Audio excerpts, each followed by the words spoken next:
In this video, we'll have a look at how problem identification was handled in our two risk analysis case studies. These case studies are not perfect examples. Sometimes they're very good, and sometimes they provide a better example of what not to do. But that's what makes a case study most useful to us, the lessons we can learn from their strengths and weaknesses.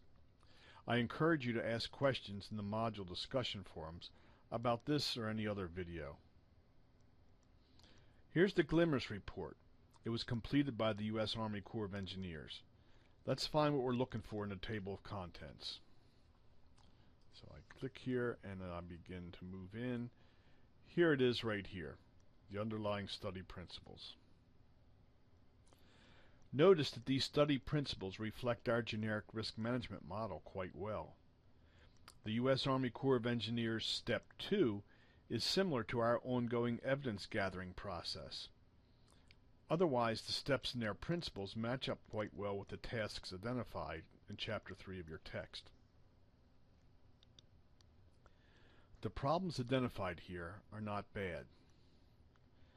Notice they give each a title, a one-sentence description, and a short explanation.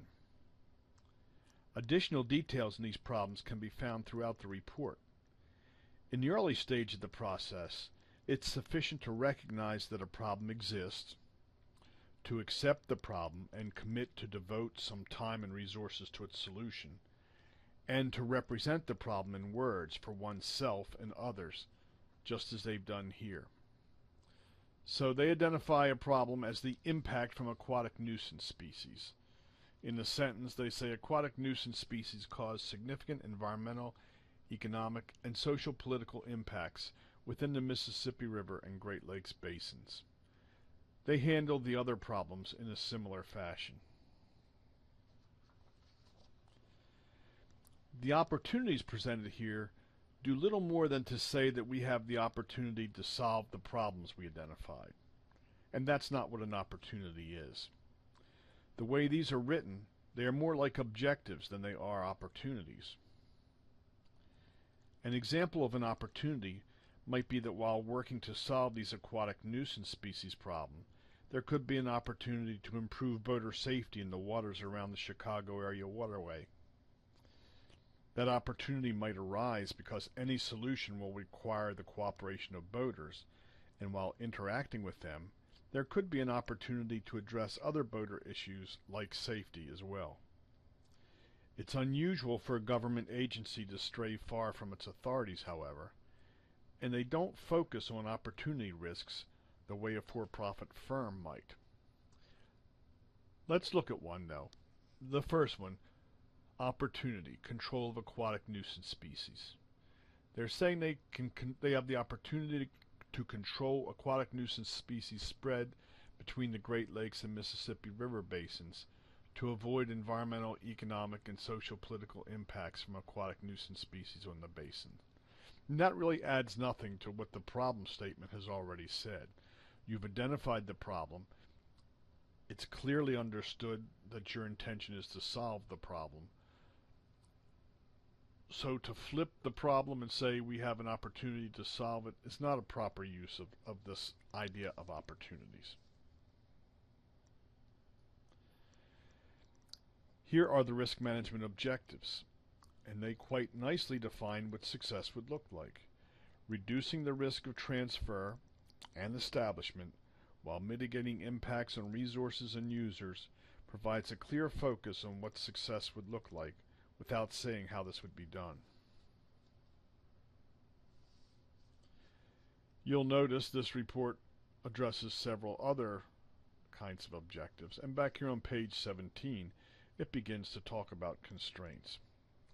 This report does not identify constraints in the manner that we would like to see them identified, and that's because it falls prey to several mistakes in the way it identifies its constraints. Only the fourth bullet in this first grouping is a constraint as we would define it.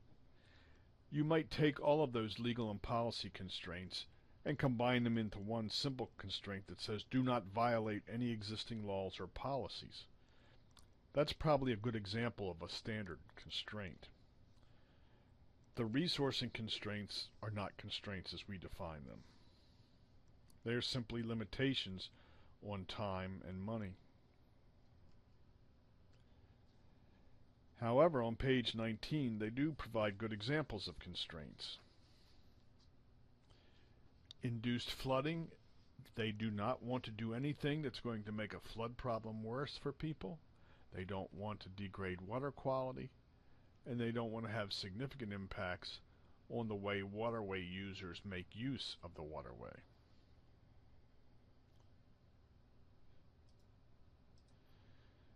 Now let's have a look at the Vibrio parahemolyticus and raw oysters risk assessment.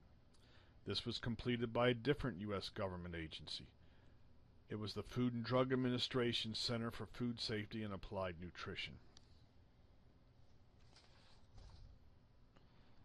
Let me see if I can skip us ahead some. Yes, here to page 7. Let's work in the executive summary. Unlike the other report, you won't find sections entitled Problems, Opportunities, Objectives, and Constraints. Those kinds of sections are certainly not necessary, but I confess to a fondness for seeing them because I can then read the documentation much more efficiently, and it helps to communicate to readers. You'll notice in this executive summary that there's a rolling definition of the problem. It begins by stating there's a public health impact associated with the consumption of raw oysters containing pathogenic Vibrio parahemolyticus. And this risk assessment is being done in response to 4 outbreaks in the United States that involved over 700 cases. In the body of the full report, even more details can be found. But this report doesn't give us a clear idea what success would look like. Let me scroll down for you. And adjust your screen a little bit. This is as close as the risk assessment gets to identifying objectives and constraints. Please note that these objectives are expressed as risk assessment objectives rather than risk management objectives, and there is a difference. So this report doesn't give us a clear idea what success would look like, and perhaps that's because the authors assume anyone reading this risk assessment would know that reducing the adverse human health effects is the overarching goal of the risk management activity. Although that may be true, it's always better to specifically identify your objectives and constraints. Let's find our way to the table of contents just a few steps down.